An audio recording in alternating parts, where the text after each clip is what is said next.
Ini juga bukan cuma untuk penanganan pasien gangguan ini ya, gangguan saluran pernapasan atas ya, tapi juga bisa digunakan untuk pasien-pasien yang memang low. Tempel di sini lada hitamnya, Oh, iya. ditempel, kemudian buat satu lagi, minimal di basic ada. Bukan cuma digunakan untuk pasien yang sedang mengalami infeksi saluran pernapasan atas, tapi juga disarankan untuk pasien-pasien mungkin saat ini sedang mengalami flu batuk pilek ya.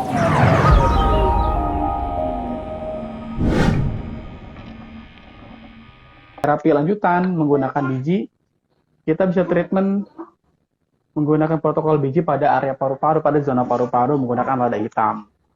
Oh, ini Ini untuk insya Allah bisa membantu melegakan tenggorokan, bisa membantu ya. melegakan tenggorokan, bisa membantu membuat napas leluasa gitu ya, plong, Ya. insya Allah. Jadi bisa gunakan tadi lada hitam Lada di hitam, korespondensi zona paru-paru. paru-paru, di kawasan paru-paru yang di basic aja, satu boleh, Ya. atau kalau mau telaten semua di zona paru-paru, di jari, di insek juga silahkan. Mhm. Saya contohkan di bagian paru-paru ya. Mudah-mudahan ini bisa sangat membantu menjadi treatment Betul. tambahan yang bisa dibawa selain mungkin di sana teman-teman juga banyak yang turun rata-rata Ya. mereka skillnya adalah terapi terapi psikis, Kak, kadangkala kan mungkin bisa jadi para tes EFT gitu. Mm-mm. para relawan kadangkala ada juga yang bawa koyo gitu untuk menghangatkan. Bisa tidak koyo Nah, ditempel di bisa itu paru-paru? sangat-sangat bisa, misalnya Sangat bisa. waduh saya keterbatasan alat, nggak ada Mhm. lada hitamnya, nggak ada spidol, sampai tadi teman-teman juga ternyata lupa bawa tools sujok yang biasa mereka pakai di rumah. Di teman-teman dari Sukabumi tadi konfirmasi nggak ada Iya. spidol, pasti nyari nyari di tempat di sekitar gitu ya, spidol ternyata ada Iya. yang permanen, gimana ya, mau nggak mau dah nggak apa-apa gitu, darurat. Iya. Kalau yang jadi buat formasi biji seperti ini, Oh, berapa lima biji itu? nih, 5 lima ya. biji tengah satu, enam, mohon maaf, jadi enam di tengah satu formasinya, di bagian sisi Oh, kiri kanan atas bawah, nah jadi ada enam nih.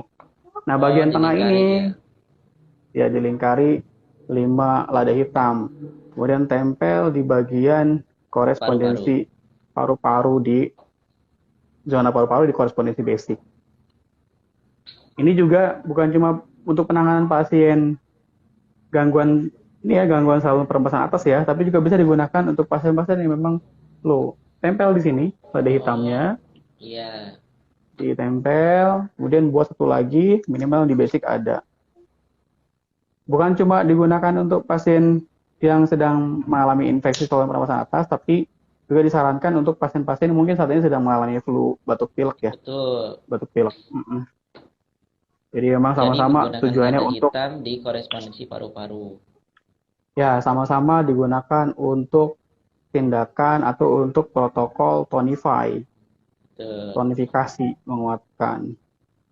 Nah, pun kalau tadi di Kang Rifki bilang kalau pakai koyo gimana? Nah, teman-teman bisa juga pakai koyo. Saya sarankan pakai koyo yang warna putih, yang memang bukan yang pedas sih, tapi ya Ya, hangat yang gitu. Pun panas kalau ya, kalau hangat. nggak ada bisa juga pakai yang panas. Itu Ya. koyo cabe ya. Tapi saya sarankan memang pakai koyo bisa juga di bagian korespondensi paru-paru, tapi dipotong kecil-kecil sesuai dengan Seukurannya zona itu yang ya, kita mau sesuai treatment. dengan titik Mm-mm. energi. Sesuai dengan supaya si supaya si koyonya bisa bisa lebih mudah dipasang gitu. Tapi jangan terlalu kecil juga, kotak-kotak kecil aja, tapi jangan terlalu kecil. Ya, Bikin kotak-kotak tapi ya sesuai dengan zona yang kita mau tempel. Ukuran kita kan bisa bisa bisa punya patokan, kita punya. Nah ini kayak gini, ya bikin lima gini. iya, iya, iya. Posisi satunya tempel juga. Jadi seperti ini. Ketika sudah seperti ini, Kak Rifki bisa dilakukan pemijatan secara Oh, pelan-pelan saja, tekan-tekan saja pelan-pelan. bagian yang sudah dikasih biji. Betul. Jadi ini insya Allah bisa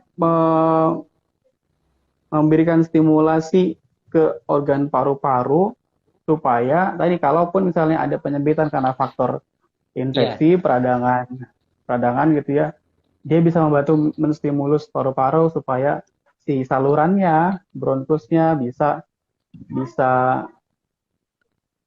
mengalami pelebaran gitu ya. Istilahnya kalau iya. ada penyempitan dia bisa bisa Heeh. mengalami pelebaran.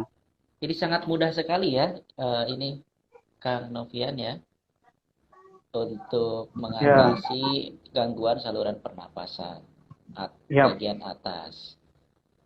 pada kondisi sakit saluran Ya. pernapasan atas atau pada saat kondisi memang ada mengalami gangguan paru-paru. Nah,